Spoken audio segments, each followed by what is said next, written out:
I think the Moto G of 2026 is one of the best budget phones of the year. The fact that this phone has 4 gigs of RAM and 128 gigs of internal storage, you would think it has double with the way it performs. So how do you get your hands on the Moto G of 2026? You got a couple of different routes. You can go the unlock route or you can go the carrier route. Now with the carrier route, you're gonna be able to get some discounts. Whatever carrier you're on, you're probably not gonna be paying full price for this device, whether that's Boost Mobile, whether that's Cricket, Metro, whatever carrier that you're on, you're probably not gonna pay full price for it. But I'm an unlock kind of guy. I like to control my phone to the point where I take it to the carrier that I wanna go to. With the build of the device itself, you cannot expect too much. It is made of plastic, as we all should expect. And on the back of it, you can see it's a similar design language to other Motorola phones that they released in the past couple of years. It's gonna be that same old camera hump in that leathery back finish. Now you're gonna have a dual camera setup on the rear, 50 megapixel main and a 2 megapixel macro, as well as the Motorola logo. And then looking at the front is a 32 megapixel selfie. Now you're gonna have a power button that doubles as a fingerprint scanner and it works pretty well. So yeah, it's just 120 hertz display and it's 720p. So if you're a person that is a pixel, peeper, you need to have high pixels, you need a sharp display, the Moto G 2026 isn't gonna be for you. But if you're a person that doesn't really care about the display as far as the max quality, then you'll be perfectly fine. Now currently I have a 4K video playing on this device and it's not streaming at 4K currently. It is at 1440p, 60 frames per second. And like I said, it does a good job of video playback. So if you're a person that consumes a lot of Netflix, you watch your YouTube TV on your phone, whatever you use or whatever streaming services you use, the screen will be perfectly fine. You're not gonna have an issue. And then as far as out of the box, the software you're gonna be running is Android 16, and that's a positive. Now, I didn't see anything about a promising of updates from the device or from Motorola, so I wouldn't expect you to get Android 17, but I did have an I did have a Moto G 2025, and that had Android 15, but it was upgraded to Android 16. So we may see one update. Water repellent design, so it's not IP68 or 69, which is not surprising. Motorola did a great job with the optimization of the software, especially with it having 4 gigs of RAM. I can't stress that enough.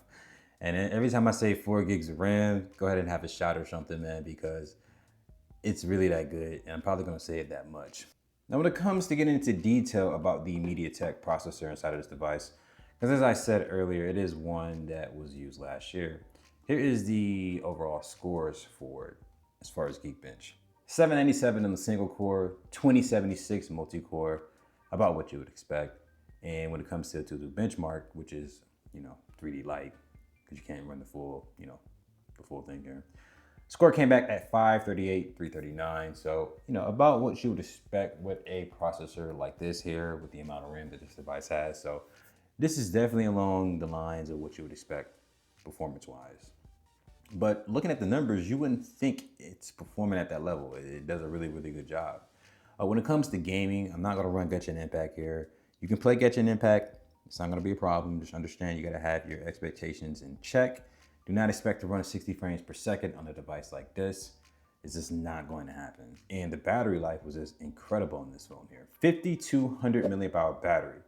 Battery is not going to be an issue with the Moto G of 2026. If you have battery dysmorphia or you're just scared of your phone dying for no damn reason, you're not gonna have that issue with this device. It does a really, really good job.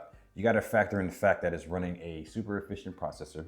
Well, I shouldn't say super efficient, but a processor that's not power hungry. You're gonna have a 720p display, so it's not pushing a lot of pixels.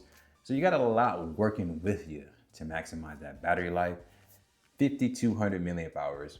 And if you do get a little low on the battery, you got 30 watts of fast charging. So that's a plus there. So I do apologize, you guys. I wish I would have took some screenshots of the screen on time, but trust me, I was pushing 8 hours. I was streaming my YouTube. I mean, I was using this phone. Like I was using it. And it reminded me just how good of an offering this is. And that's what encouraged me to make this video. So let's get into the camera of the device. So as I said earlier, 50 megapixel main sensor, 2 megapixel macro, 32 megapixel selfie. That is a picture of my dog that I took with the Moto G of 2026. I took a couple of those and the quality is actually pretty decent. You'll be surprised You know, don't expect too much from the device. This is actually when I was in the garage here. It's my car. That was a little bit of a low light situation. My dog, he was looking at me like he was ready to go outside. And then, let me see. Oh yeah, this is what I was talking about earlier. I took these photos literally July the 6th on Monday. I was getting some thumbnails ready for my battery video for the OnePlus 13 video live now on the channel. So I was getting some thumbnails ready.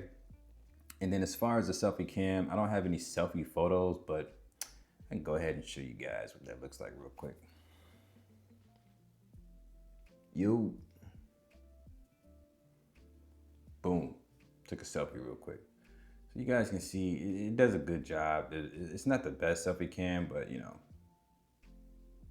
hey, you can take some pictures with it. You know, it's no big deal.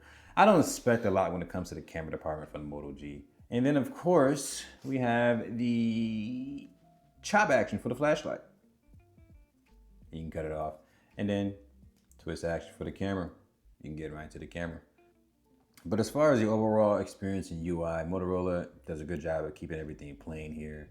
And I don't have a launcher on this phone. This is all built into the phone. You can change the icons, colors, whatever you want. You can reshape them. The customization is definitely there with this device as well.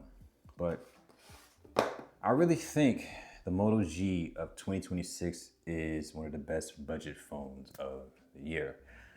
In fact, I think Motorola did a really, really good job considering the fact that this phone only has 4 gigs of RAM and 128 gigs of internal storage with the Mediatek Dimensity 6300 inside. You're gonna have a headphone jack, a MicroSD card slot for expandable storage, a 5200 mAh battery, a 50 megapixel rear camera, and you're gonna be able to get it at the price of $299 as of recently because of things becoming more expensive. You know, the whole RAM storage thing, it's a problem for all OEMs. Everything is super expensive, artificially inflated, whatever it is, it's everything is more expensive. So they're gonna be selling stuff to us at a more expensive price. It is what it is. So yes, $299 right now. And the only thing I would say about that $299 price for the unlock is your $50 from the Moto G Stylus of 2025, which is a much better phone. And I think that's where the issue comes in. The Moto G Stylus 2025 for $350 and this one at $299. You're talking about 50 more bucks, but you're getting a night and day better phone. So it's one of those things, man. It's hard for me to say go get it. But if you're able to get it at a discount, definitely worth it. But if you're paying that full unlock price, hold on a little bit longer and spend an extra 50 bucks for the G Stylus. That's what I'll say. Anyway, like the video, subscribe to the channel, hype the video if you can, and I'll see you guys in the next one. Peace.